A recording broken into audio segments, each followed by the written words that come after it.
And the OBR says today that the lower interest rates generated by the government's actions are already benefiting our economy and public finances.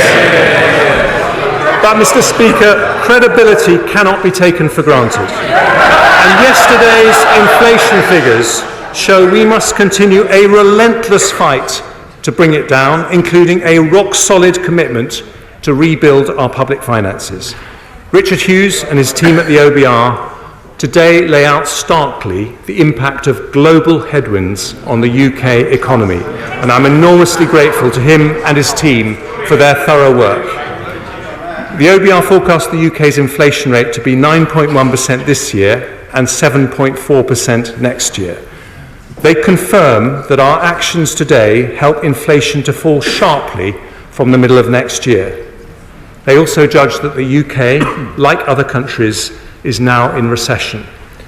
Overall this year, the economy is still forecast to grow by 4.2%.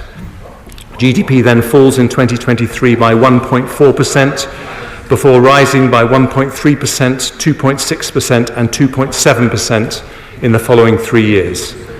The OBR says higher energy prices explain the majority of the downward revision in cumulative growth since March.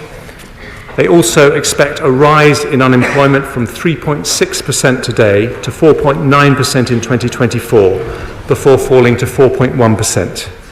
Today's decisions mean that over the next 5 years, borrowing is more than halved.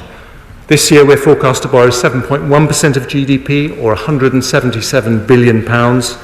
Next year, 5.5% of GDP, or £140 billion.